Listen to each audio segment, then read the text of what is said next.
Have you ever imagined in your life that you have to wear a mask in your daily life? Or you see, there are so many people out there are not going to work. So many children and so many teenagers are not going to their school. And that's not because they are lazy, that's because they have to stay at home. Or you see, there are so many people out there become unemployed. Well, if you're asking me, I never have that picture in mind. But right now, that's really happening. Hello, Assalamualaikum warahmatullahi wabarakatuh. My name is Dilan Ramadanti. I currently work as Custom Officer in Medium Custom and Excise Office Type C Tasikmalaya. And today, I want to deliver a speech entitled Empowering Local Industries in Times of COVID crisis. So, as we all know, in the first quarter of 2020, a serious crisis started. This crisis was caused by a new virus that has infected around 46 million people around the world, and almost 1,200,000 people have died. The risk of a health catastrophe coming has forced many countries around the world to apply lockdown policies. This also includes Indonesia. But as we all know, our government did not apply strict lockdown. Instead, a partial lockdown policy has been introduced. We call it as a large-scale social restriction. Although we did not apply total lockdown, this thing is still affecting many sectors in our life, especially economic sectors, the one that causing us experiencing this crisis. If we look back to 1998, our beloved country had experienced one of the worst periods in its modern history. That year, our country experienced monetary crisis.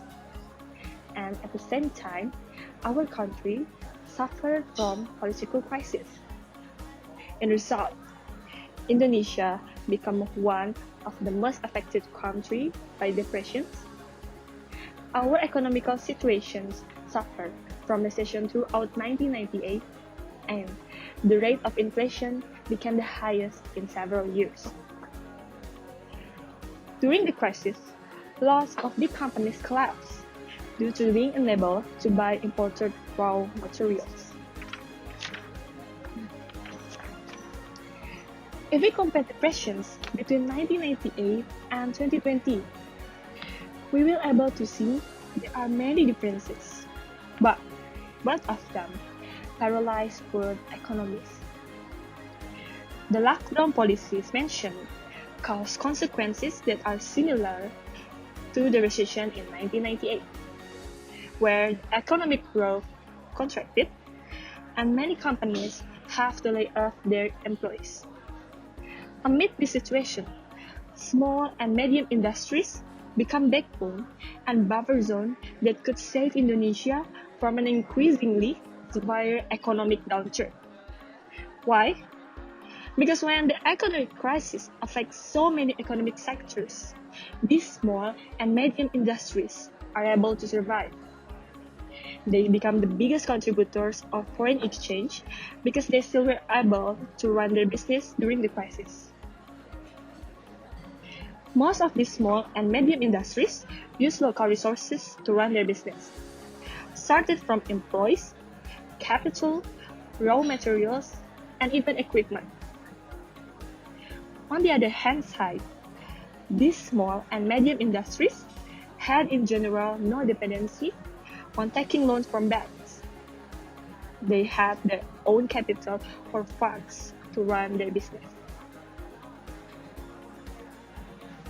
There is one important difference regarding the economic impact between two crises mentioned. Whereas in 1998, the small and medium industries became a hero that saved Indonesia, the health disaster in 2020 influenced small and medium industries which suffer from the crisis. Many local industries have had closed their business because they could not operate it, which made many people unemployed. Although the health disaster in 2020 influenced small and medium industries, which suffered from the crisis, they were expected to keep going. It is well known that most of them still run their business relying on conventional transactions. And since the partial lockdown policy has restricted people from doing activities outside, this situation caused them facing some difficulties.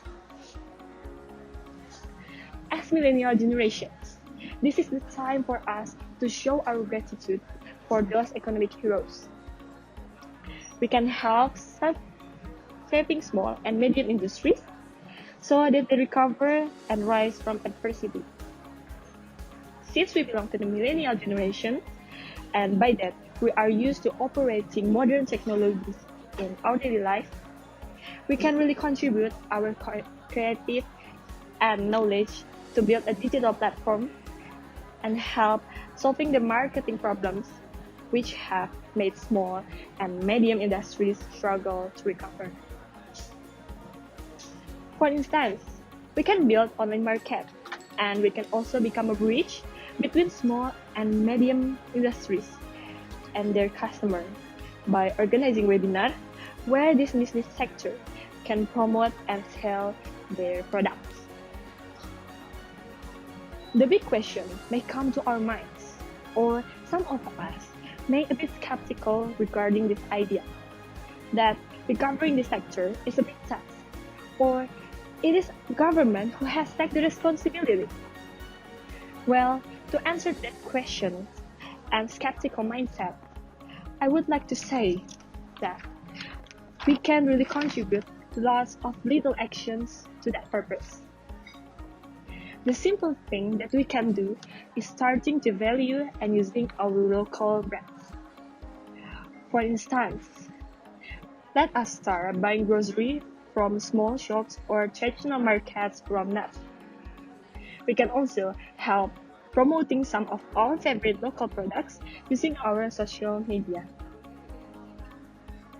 This year, our government has launched a national movement Bangga Buatan Indonesia (BBI), which supports the idea of promoting and using local products.